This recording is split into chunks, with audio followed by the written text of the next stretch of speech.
ವಾರ್ತೆಗಳ ವಿವರ. ವಕ್ಫ್ ವಿಚಾರದಲ್ಲಿ ಸರ್ಕಾರ ರಾಜಕೀಯ ಮಾಡ್ತಾ ಇದೆ. ಮಠ ಮಂದಿರಗಳ ಪಹಣಿಯಲ್ಲಿ ಇನ್ನು ವಕ್ಫ್ ಆಸ್ತಿ ಇಂದು ಇದ್ದೇ ಇದೆ ಎಂದು ತಿದ್ದುಪಡಿ ಆಗಿಲ್ಲ. ಸರ್ಕಾರ ಈ ಬಗ್ಗೆ ಗಂಭೀರ ಚಿಂತನೆ ಮಾಡ್ತಿಲ್ಲ ಎಂದು ಮಾಜಿ ಉಪಮುಖ್ಯಮಂತ್ರಿ ಕೆಎಸ್ ಈಶ್ವರಪ್ಪ ಹೇಳಿದ್ದಾರೆ.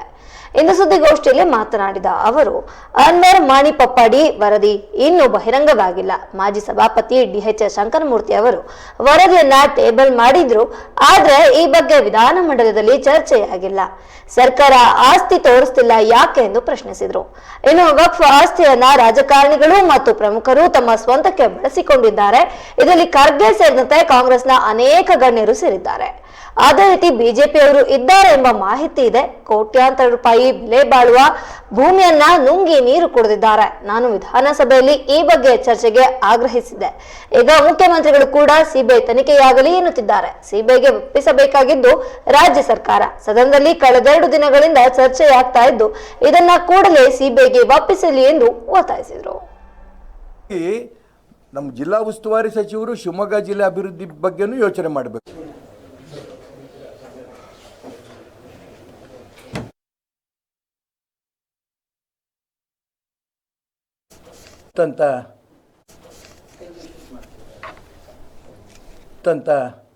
ಇದ್ರೂ ಕೂಡ ರಾಜ್ಯ ಸರ್ಕಾರ ಅದನ್ನು ತೆಗೆಯುವಂಥ ಪ್ರಯತ್ನ ಮಾಡ್ತಾ ಇಲ್ಲ. ನಾವು ನೋಟಿಸ್ ಕೊಟ್ಟಿದ್ವಿ, ಅದು ವಾಪಸ್ ತಗೊಳ್ತೀವಿ ಅನ್ನೋಂಥ ಮಾತು ಹೇಳ್ತೀರಿನ ವಕ್ತ ಆಸ್ತಿ ಅಂತಂತೇನು ಪಹಣಿಯಲ್ಲಿದೆ, ಅದನ್ನು ತೆಗೆಯೋ ದಿಕ್ಕಿನಲ್ಲಿ ರಾಜ್ಯ ಸರ್ಕಾರ ಗಂಭೀರವಾಗಿ ಒಂದೇ ಚಿಂತನೆ ಕೂಡ ಮಾಡಿಲ್ಲ. ಇದು ಮೊದಲನೇದು. ಎರಡನೇದು, ಅನ್ವರ್ ಮಾನಪ್ಪಾಡಿಯವರ ವರದಿ. ಇದು ವಕ್ತಾಸ್ತಿನೇ. ಇದು ವಕ್ತಾಸ್ತಿಯನ್ನು ಅನೇಕರು ಇದನ್ನು ರಾಜಕಾರಣಿಗಳು ಪ್ರಮುಖರು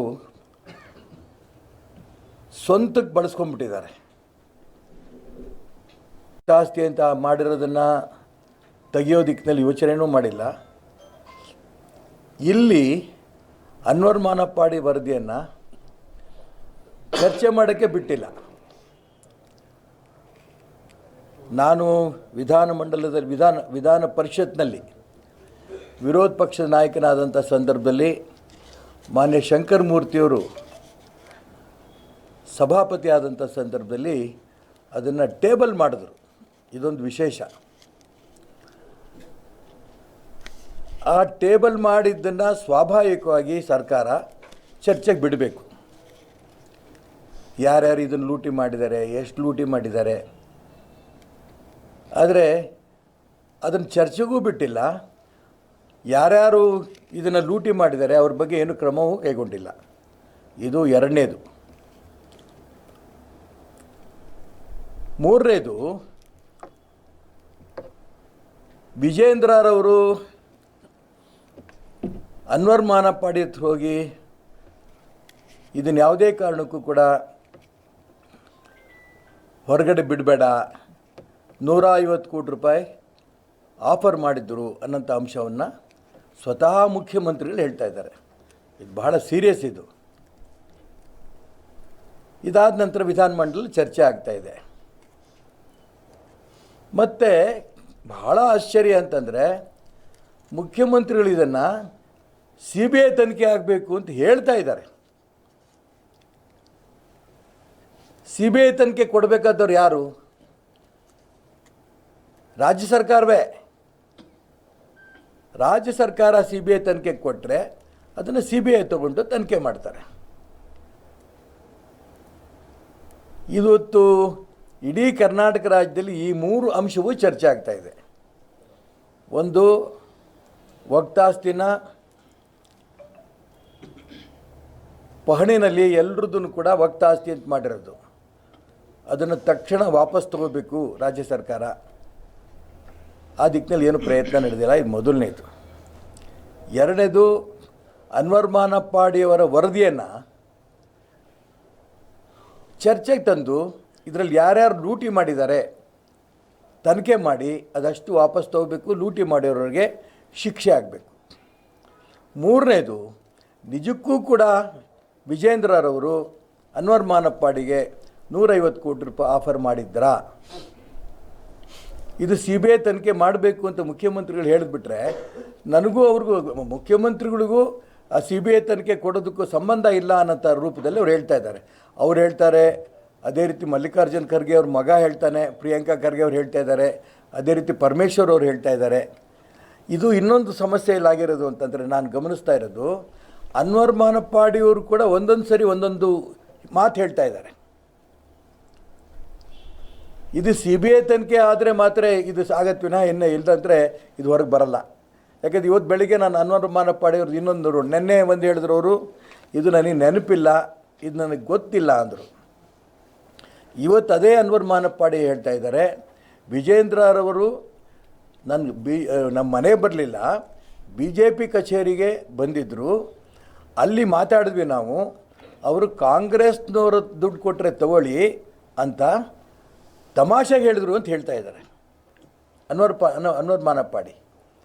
ಇದು ಬಹಳ ಸೀರಿಯಸ್ ಆದ ವಿಚಾರ. ಇಷ್ಟೊಂದು ಒಳ್ಳೆ ವಿಶೇಷವಾದ ವರದಿನ ಅನ್ವರ್ ಮಾನಪ್ಪಾಡಿಯವರು ತಮ್ಮ ಜೀವವನ್ನೇ ಒತ್ತೆ ಇಟ್ಕೊಟ್ರು. ಆದರೆ ಇವತ್ತು ಅದು ಭಾಳ ಹಗುರವಾಗಿ ಆಗೋಗ್ತಾ ಇದೆ ಅದು. ಹಾಗಾಗಿ ನಾನು ಮುಖ್ಯಮಂತ್ರಿಗಳಿಗೆ ಈ ಸಂದರ್ಭ ಒತ್ತಾಯ ಮಾಡೋದು ಇಷ್ಟೇ.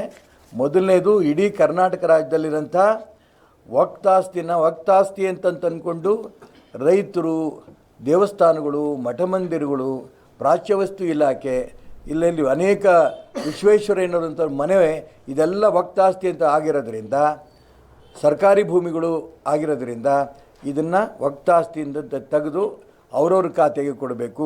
ಇದು ಮುಖ್ಯಮಂತ್ರಿಗಳು ಇದ್ರ ಬಗ್ಗೆ ಸೀರಿಯಸ್ಸಾಗಿ ತಗೋಬೇಕು, ನಂಬರ್ 1. ನಂಬರ್ 2, ಅನ್ವರ್ ಮಾನಪ್ಪಾಡಿ ಏನು ವರದಿ ಕೊಟ್ಟಿದ್ದನ್ನು ಮನೆ ಶಂಕರಮೂರ್ತಿ ಸುಳ್ಳು, ಅದಿಲ್ಲ, ಅದು ನಮ್ದು ಅಲ್ಲ ಅನ್ನೋಂಥ ಮಾತನ್ನು ಅವ್ರು ಹೇಳ್ತಾ ಇದ್ದಾರೆ. ಮತ್ತು ಆದರೆ ನೇರವಾಗಿ ಇವತ್ತು TV ನಲ್ಲಿ ಅವ್ರು ಹೇಳ್ತಾ ಇದ್ದಾರೆ, ನಾನು ವಿಜೇಂದ್ರ ಅವರು ನಂಗೆ ಭೇಟಿ ಮಾಡಿದ್ದು ಹೌದು, ಆದರೆ ಇದು ಕಾಂಗ್ರೆಸ್ನವ್ರು ಕೊಟ್ಟರೆ ತಗೊಳ್ಳಿ ಅನ್ನೋಂಥ ಮಾತು ಹೇಳಿದ್ರು. ನೆನ್ನೆ ಅಲ್ಲ, ಒಂದು ಅರ್ಧ ಗಂಟೆ ಆದರೂ ಕೂಡ ಕೊಡ್ಬೋದು, ಅದಕ್ಕೇನು ಚರ್ಚಾನುಮಂಡಲದ ಅಧಿವೇಶನ ಈ ಸರಿ ರಾಜ್ಯದ ಜನರಿಗೆ ಒಂದೇ ಒಂದು ಪೈಸಾ ಲಾಭ ಆಗಲಿಲ್ಲ. ಉತ್ತರ ಕರ್ನಾಟಕದ ಬಗ್ಗೆ ಚರ್ಚೆ ನಾವು ಮಾಡ್ತೀವಿ 3 ದಿನ ಅಂತಂದರು, ಮುಗಿದೇ ಹೋಯ್ತು, ಸೆಷನ್ನೇ ಮುಗಿತಾ ಬಂತು. ಅದಕ್ಕೆ ಹೇಳ್ತಿರೋದು ನಾನು, ದ್ರೋಹ, ಅಧಿವೇಶನವೇ ದ್ರೋಹ. ಕೋಟ್ಯಾಂತರ ರೂಪಾಯಿ ಒಂದೊಂದು ದಿನಕ್ಕೆ ಏನು ಖರ್ಚಾಗ್ತಾ ಇದೆ, ಆ ವಿಧಾನಮಂಡಲ ಅಧಿವೇಶನವೇ ಅನ್ಯಾಯ ಮಾಡಿಬಿಟ್ರು ಕಾಂಗ್ರೆಸ್ನವರು, ಈ ಸರ್ಕಾರದವರು. ಅದಕ್ಕೋಸ್ಕರ ನಾನು ಹೇಳ್ತಾ ಇರೋದು, ಅವ್ರ ಪ್ರಯತ್ನ ಅವ್ರು ಮಾಡ್ತಾ ಇದ್ದಾರೆ, ಅವ್ರೇನು ಪ್ರಯತ್ನ ಮಾಡಿಲ್ಲ ಅಂತಲ್ಲ, ಅದರ ದಿಕ್ಕು ತಪ್ಪಿಸ್ತಾ ಇದ್ದಾರೆ. ಸರ್ಕಾರವೇ ದಿನ ದಿಕ್ಕು ತಪ್ಪಿಸ್ತಾ ಇದೆ. ಅದಕ್ಕೋಸ್ಕರ ಹೇಳ್ತಾ ಇರೋದು, ಈ 3 ಅಂಶದ ಬಗ್ಗೆ ಇವರೇನೋ ಮುಚ್ಚಾಕಂಥ ಪ್ರಯತ್ನ ನಡೆದ್ರೆ ಇದು ಮುಚ್ಚಾಕಕ್ಕಾಗಲ್ಲ, ಜನ ಸುಮ್ಮನೆ ಇರಲ್ಲ.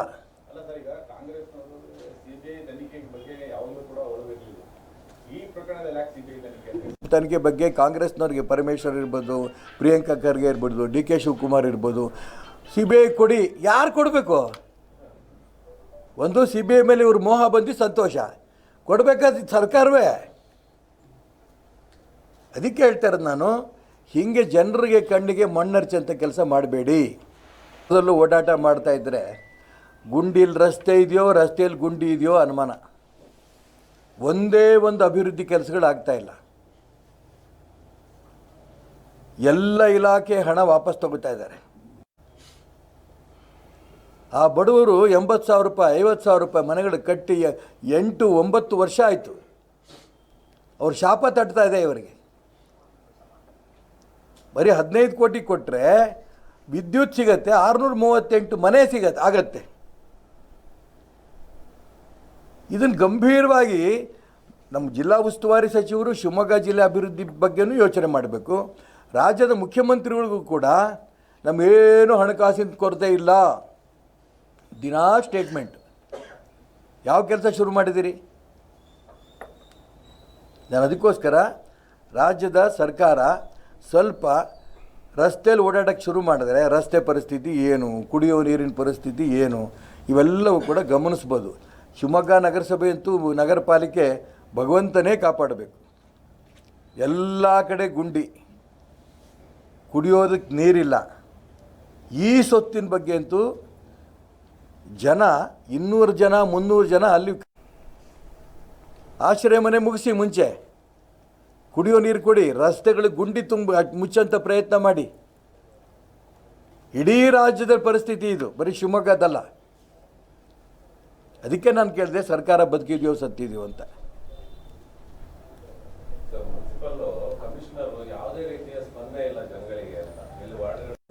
ಈಗ ಜನಗಳ ಪರಿಸ್ಥಿತಿ ಏನಾಗುತ್ತೆ ಅಂತ ನೀವು ಸೇರೆ ಮಾತಾಡ್ತಿದ್ದೀವಿ. ತಾಪೆ ದುಡ್ಡಿಲ್ಲ ಅಂದ್ರೆ ಅಧಿಕಾರಿಗಳಿಗೆ ಬೈದ್ರೆ ಅರ್ಥ. ಈ ದಿಕ್ಕಿನಲ್ಲಿ ಸರ್ಕಾರ ವೀರ ಬ್ರಿಗೇಡ್ ಬಗ್ಗೆ ಮಾರ್ಗದರ್ಶಕ ಮಂಡಳಿ ಮತ್ತು ರಾಜ್ಯದ ಸುಮಾರು 60 ಜನ ಪ್ರಮುಖ ಕಾರ್ಯಕರ್ತರ ಸಭೆ ಆಯಿತು. ಫೆಬ್ರವರಿ 4ನೇ ತಾರೀಕು ಬಸವನ ಬಾಗೇವಾಡಿನಲ್ಲಿ ಇದರ ಉದ್ಘಾಟನೆ ವಿಜೃಂಭಣೆಯಿಂದ ಮಾಡಬೇಕು ಅಂತ ಆಗಿದೆ. 1008 ಸಾಧು ಸಂತರಿಗೆ ಪಾದ ಪೂಜೆ ಮಾಡ್ತಾ ಇದನ್ನು ಉದ್ಘಾಟನೆ ಮಾಡಬೇಕು ಅನ್ನೋದು ತೀರ್ಮಾನ ಆಗಿದೆ. ಇದು ವಿಶೇಷವಾಗಿ ಹೀಗೆ ನಾನು ಪ್ರಸ್ತಾಪ ಮಾಡಿದೆ, ಹಿಂದುಳಿದವ್ರಿಗೆ ದಲಿತರಿಗೆ ಏನು ಅನ್ಯಾಯ ಆಗ್ತಿದೆ ರಾಜ್ಯದಲ್ಲಿ, ಸಕಲ ಹಿಂದೂ ಸಮಾಜಕ್ಕೆ ಏನು ಅನ್ಯಾಯ ಆಗ್ತಿದೆ, ಇದ್ರ ಬಗ್ಗೆ ಧ್ವನಿ ಎತ್ತಬೇಕು, ಇದ್ರ ಬಗ್ಗೆ ಹೋರಾಟ ಮಾಡಬೇಕು ಅನ್ನೋದು ಒಂದು ಇದರ ಪ್ರಮುಖವಾದ ಉದ್ದೇಶ. ಎರಡನೇದು, ದೊಡ್ಡ